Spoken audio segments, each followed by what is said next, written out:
मोर्चा के 13वें राष्ट्र अधिवेशन के दूसरे दिन के दूसरे सत्र में इस क्रांतिकारी परिवर्तन की भूमि नागों की भूमि में सम्मानित मंच एवं सम्मानित श्रोता को जयपुर निवासी से सामाजिक अभिनंदन करता हूँ। साथियों, जो विषय लगाया गया है 3 विषय है। 3 विषय में पहला विषय मैं ओबीसी से हूँ, इसलिए ओबीसी के संदर्भ में 2-4 मिनट में बातें करूंगा। साथियों, EWS और ओबीसी, EWS जो स्वर्णों के नाम पर आर्थिक आधार पर जो आरक्षण को संवैधानिक भारत की सुप्रीम कोर्ट ने घोषित किया, जबकि वो असंवैधानिक है। जो संवैधानिक है कि संख्या के अनुपात में जो संविधान उस सिद्धांत को मानता है कि जिसकी जितनी संख्या है उसके आधार पर सभी वर्गों को अधिकार मिलना चाहिए। तो ओबीसी 1931 के जनगणना के अनुसार भारत में 52% है, तो संविधान कहता है कि उसको 52% संख्या के अनुपात में जिंदगी के हर क्षेत्रों में उनको रिप्रेजेंटेशन मिलना चाहिए। लेकिन जो संवैधानिक है, सुप्रीम कोर्ट उसको संवैधानिक घोषित कर रहा है कि 50% से आगे आरक्षण नहीं हो सकता है, जबकि खुद सुप्रीम कोर्ट ने अपने ही आदेश 9 जजों का जो बेंच जो 1992 में इंदिरा सहनी वर्षित भारत सरकार के खुद कि 50% आरक्षण, तो जो बाउंड्री जो लिमिटेशन जो किया गया था उसको 2022 में खुद 23 में संवैधानिक घोषित कर दिया गया। 5 जजों का बेंच बनाकर सुप्रीम कोर्ट ने उसको संवैधानिक घोषित कर दिया। ठीक है, EWS के नाम पर स्वर्णों को आरक्षण मिलना चाहिए, लेकिन स्वर्ण के अंतर्गत जो जातियां हैं, स्वर्णों का हिस्सा केवल 3.5% ब्राह्मण का है। क्षत्रिय की संख्या दुगना है ब्राह्मणों से। अगर पूरे EWS का भारत का डाटा उठाकर देखा जाए तो EWS के नाम पर केवल ब्राह्मण सबसे ज्यादा फायदा लिया है, जबकि हमारे क्षत्रिय भाइयों को भी उसमें फायदा मिलना चाहिए। लेकिन केवल EWS यानी सुदामा आरक्षण, जनेऊ आरक्षण के नाम पर ये सारा EWS के नाम पर पूरा हमारा संवैधानिक अधिकार खत्म कर रहा है या खा रहा है। ओबीसी की जाति आधारित जनगणना नहीं हो रहा है ताकि उनको जाति के आधार पर उनको संवैधानिक अधिकार उनके संख्या के अनुपात में दिया जाए। लेकिन साथियों, ये जो आपकी समस्या है 52% ही नहीं बल्कि बिहार के कास्ट सर्वे के आधार पर यह बात साबित हो गया है कि ओबीसी 52% ही नहीं है बल्कि 60 को क्रॉस कर रहा है, 65% है। लेकिन 65% ओबीसी होने के बाद भी आज भी बड़े पैमाने पर अपने अधिकार से वंचित हैं, और इसका एक ही कारण है कि ओबीसी का राष्ट्रीय स्तर पर कोई सामाजिक संगठन राष्ट्र पिछड़ा वर्ग मोर्चा के अलावा कोई दूसरा है नहीं। जो ओबीसी की सामाजिक समस्या है या संवैधानिक समस्या है या जो प्रतिनिधित्व की समस्या है, और समस्या का समाधान मात्र 3 कारणों से नहीं हो रहा। भारत में जो ओबीसी 52% है वो अपने अधिकार दिलाने की उम्मीद जो हमारे बीच में महापुरुष नहीं है बल्कि हमारे बीच से निकल गए हैं, दुनिया को छोड़कर चले गए हैं, उन महापुरुषों से उम्मीद लगाकर बैठा है कि फूले साहू जगदेव कर्पूरी जी आएंगे, हमारा अधिकार दिलाएंगे। अगर वो ओबीसी जिंदा महापुरुष से उम्मीद अगर लगा लिया, यानी जिंदा महापुरुष को जिस दिन साथ सहयोग हमने दिया, जो मंच पर मूल निवासी नायक माननीय वामन मेश्राम साहब है, ये सभी मूल निवासियों के वर्तमान में जिंदा महापुरुष, यानी जो जिंदा लोग हैं मरे हुए लोगों से उम्मीद लगाए हैं, और हमारा वामन मेश्राम साहब का उम्मीद इन जिंदे लोगों से है कि ये हमारे जीते ही ये बहुजन समाज, ये मूल निवासी समाज जिस दिन हमारा साथ सहयोग दे दिया, उस दिन ओबीसी ही नहीं बल्कि पूरे भारत के मूल निवासियों का समस्या का समाधान हो जाएगा। दूसरा कारण है बड़े पैमाने पर जो हमारे बहुजन सोशल मीडिया चलाने वाले लोग हैं, जिनका सब्सक्राइबर मिलियन में है, उन मिलियन में सब्सक्राइबर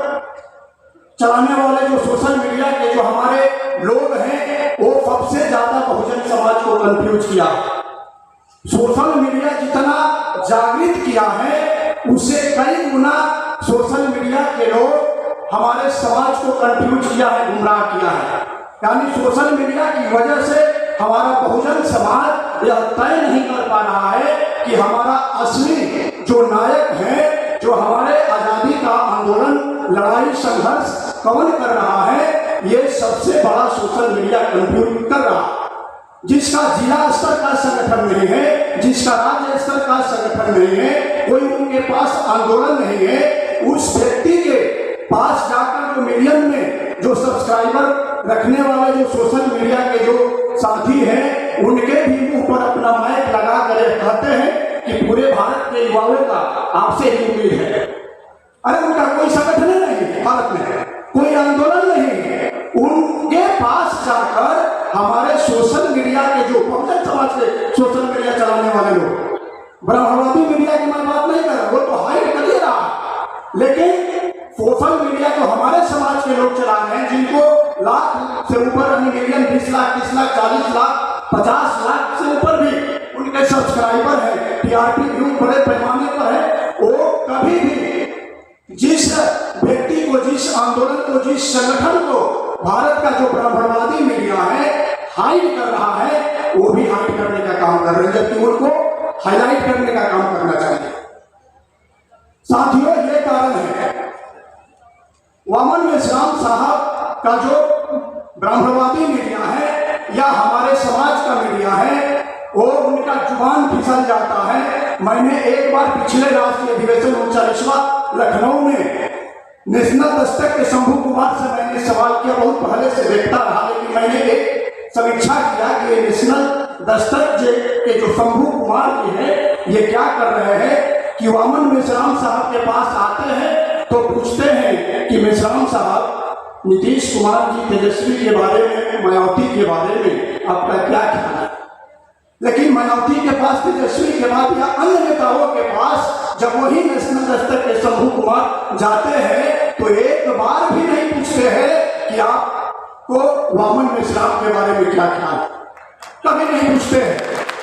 ये मैं जब सवाल किया लखनऊ ग्राउंड में तो हम पर वो भड़क गए।